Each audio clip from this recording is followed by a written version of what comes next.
Chers parents, voici ce que je me promettais de vous soumettre comme proposition de corriger partiel des mathématiques, de la géométrie, notamment en ce qui concerne la production de formes à partir de formes primitives, premières, c'est-à-dire comment les engendrent d'autres formes.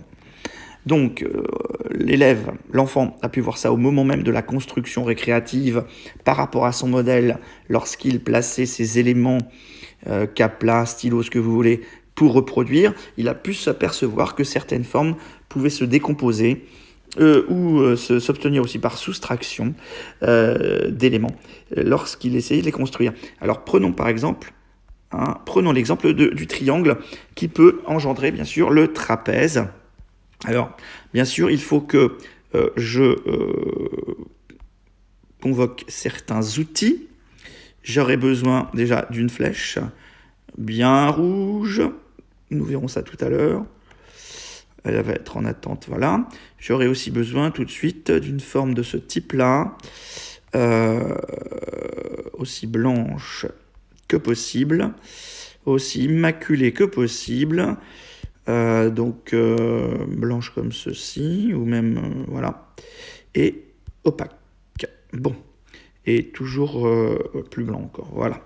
Donc, on peut s'apercevoir que,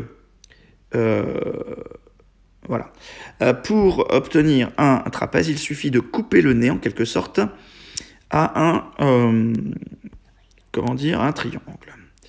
Et donc, ce triangle, il est là, on va lui couper le nez en suivant une direction qui n'est pas n'importe laquelle. Cette direction qui, en fait, suit parallèlement, totalement à la parallèle, suit la direction de cette base du triangle. Alors quand on coupe le triangle comme ça, hop, tchac, on obtient en effet un beau trapèze, voyez-vous? Alors on va essayer, magie, de transformer cette flèche en trait. Voilà, à peu près. Je vais la transformer en jaune. Je vais lui couper sa tête. Non, c'est un peu... Sinon, ça va comme ceci. On raccourcit, on va là, hop, encore, excusez-moi, voilà, c'est drôle mais on y arrive, alors hop, voilà, on va y arriver, et enfin donc on revient, c'était juste pour faire le toit, donc voilà, on obtient un superbe trapèze régulier, parce qu'en fait c'est un triangle isocèle qui a été coupé fort proprement, suivant la direction de la base. Bien. Maintenant, pour voir comment on peut obtenir losange, ainsi que hexagone, très très bien, eh bien nous allons aller dans une autre application très rapidement. Nous allons convoquer d'autres images et d'autres formes. Alors, pour le losange, on s'aperçoit que pour un losange bien propre, bien régulier, il s'agit notamment de la superposition, rien de moins que de la superposition de deux triangles. Alors,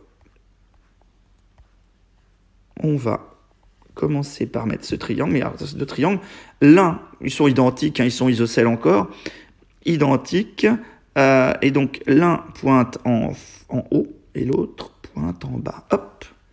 Et même, après, on peut supprimer les deux bases accolées. Ces deux bases accolées, je crois que je n'ai pas de quoi le faire sur cette application, mais ça n'est pas grave. On voit bien quelle est la forme générale que nous avons pu obtenir. Bien. Donc, comment vous voulez dire, on va jeter. Mais ce qui est vraiment important, c'est qu'on peut tout faire avec, c'est pratiquement l'homomorphisme, c'est-à-dire qu'à partir d'une forme, vous en engendrez une autre par,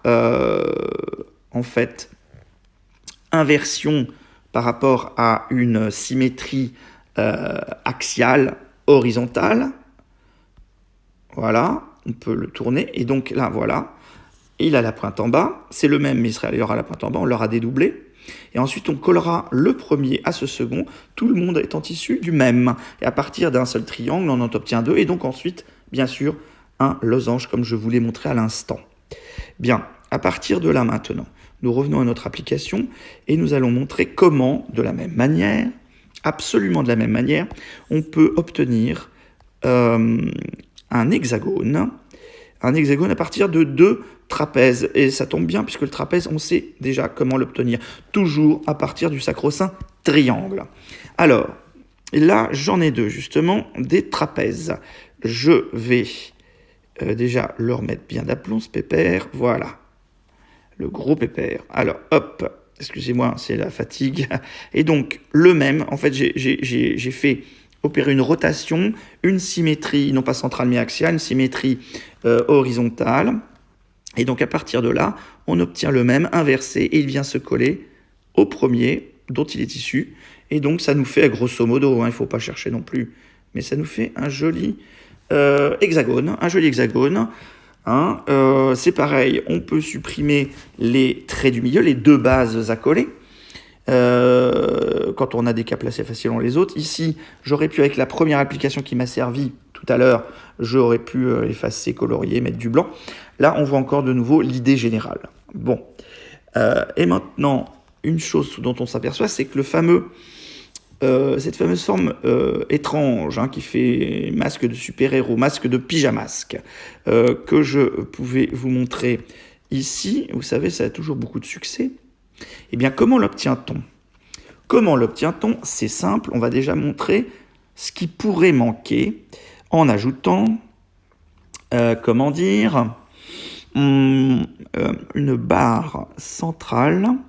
Donc, il me faudrait un trait, donc il faut que j'aille par là, que je prenne un trait que nous déterminerons de couleur marron, allez, allons-y. Après, nous demanderons donc un trait, nous allons lui enlever sa tête, et nous allons maintenant, voilà. Donc si, déjà, fort des premiers résultats, nous raisonnons à rebours et maintenant rajoutons ce que tout à l'heure nous n'avions de cesse d'enlever, à savoir le trait central, parce que parfois c'est fait aussi de mouvements à rebours, la façon de raisonner même lorsqu'on est en analogie, eh bien on trouve ceci, ça sépare la figure en 2 morceaux parfaitement symétriques, parallèles et symétriques, égaux pour ainsi dire. Ça évoque aussi bien le masque du pyjama, ça c'est souvent ce que les enfants disent, ça évoque aussi un livre ouvert qui vous fait face, mais que vous ne pouvez pas lire.